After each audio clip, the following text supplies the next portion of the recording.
Hey, everybody, welcome back to the Equine Connection podcast. We're happy to have you here. And we're talking about something today very near and dear to our hearts, really, at the end of the day. 100%. And it's all about not ever, ever, ever using this precious, magnificent being that we call the horse. They're not a product. And that's what it's all about is no matter what you're doing or what industry or business you are working with your horses in, we really have to understand they're not a product. A product is, well, a stagnant, not heartbeat living thing.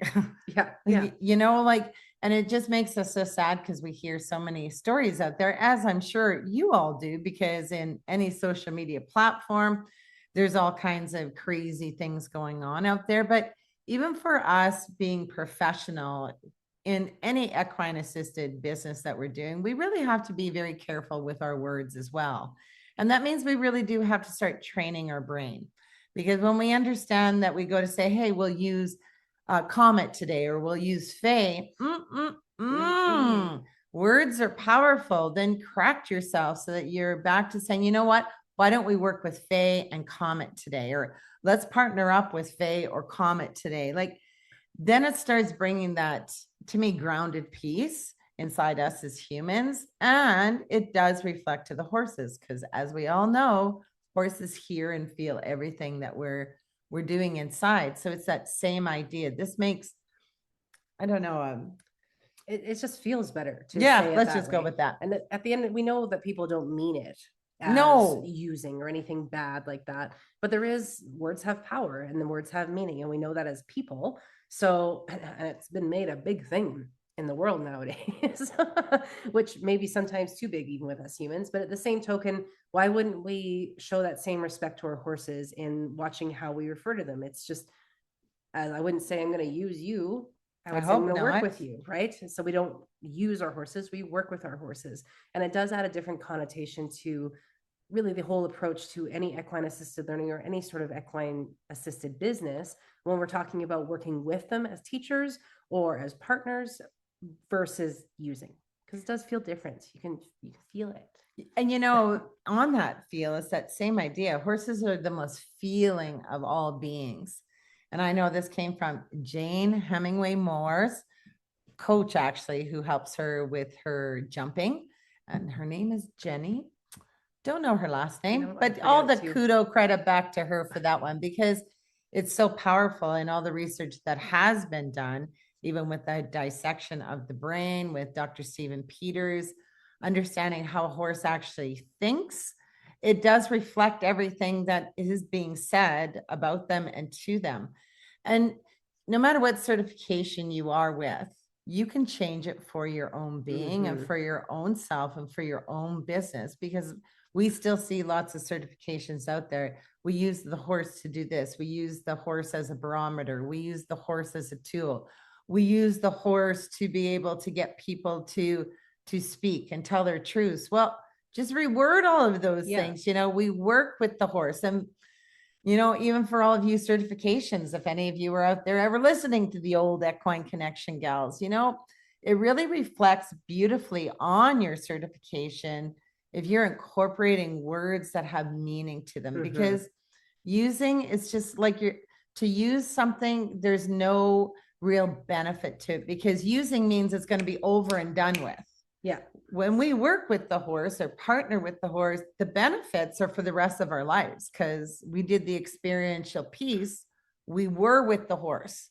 So we're going to retain that much better than just using them as a tool in order to move forward. We saw one that was, and we get the gist behind it. It's people releasing bad things from themselves. But what they did is they were writing all of the poor words that they feel about themselves, and they were writing it on a horse. Now, you use a whiteboard, okay? You use a whiteboard. You don't use a sentient being as a whiteboard. So, yes, a horse can take those things, but is that fair? Is that really what we should be asking of a horse, is to have that kind of truly negativity literally written on them? That's when we're using them. You're not thinking about the welfare of the horse. You're not thinking about how it would affect them. You're thinking about the human side only. And when we are working with horses as partners in all of this, the welfare of them is really what's going to make it a safe program. It's what's going to give the program integrity. It's what's going to really solidify it even for the people that are going through the program. So when you go and use them as a whiteboard for, or a garbage receptacle for your negative thoughts, like, which that's what it is, then you're not doing right by the horse. And I am sorry, as a person, I don't think you would feel that good to write negative things on another living being. No, and I really like that you're using that, because we do a lot of parallels, because of course what we're learning from our beautiful horses, we want to parallel that into how do we use that skill that we just learned with the horse. So you see, that's a good way to do it, because you're using the skill that you've just learned to implement it into your life. So if Carolyn and I were working together, oh, oops, the daisies. If we were working together, then her coming up to me and writing across my forehead like something like unworthy like or loser, you know, that's still being put on me. And if I were to reflect that and look into the mirror, I would see this all over me. And think about that for your horses. It just shows, though, the more we're thinking of those negative pieces, the more we're putting it towards our horse. And it's not their fault that we feel this way, right? No. And you know, and that's the epitome of using, where we're not thinking of both sides of the scale, because really we do get it. We're trying to get people to get rid of those things and that sort of stuff, but you're not thinking of another living being that way if you're treating them that way, and not allowing them to help get rid of all of that. They take on enough crap from us on a regular basis. So if we don't give them the opportunity to be able to get rid of all of those pieces, or we're even allowing people to put that on them, that's a lot. And we've had clients come in before that they understand that horses are sensing or responding to our stimulus. So they actually get nervous. They're like, well, I feel so awful right now. What if I put that on my horse? And that's where we need to be thinking, because we don't want to put that on our horse. They don't respond that way. And when we're authentic, it's not like they're going to take that piece and just hold on to it necessarily in the same way. But if you're literally putting it on them and not giving them an opportunity to release, you're just using them as a whiteboard. That's it. And that's not right. It's not right. It's so not right. And, you know, even thinking about that, we've had so many clients who come in when we always do an orientation. So that's about helping them acknowledge why we actually work with horses. Like, why is it them versus predators like a dog and a cat, which are all animals are beautiful to work with, but huge difference between predator animals and prey animal. So even in understanding those pieces, we sometimes have people who will cry immediately, or they'll tell us, I'm so unworthy to even be in this presence of this magnificent creature, or because of the bad things that maybe bad choices that they have done in their life, they feel so embarrassed that they just don't want the horse to even feel any of that piece. Now that to me is the most precious of all. Like, that makes you a really, truly beautiful human. And I do believe in this world of ours, which is so crazy right now too, been crazy for a while, but you know, words are so important.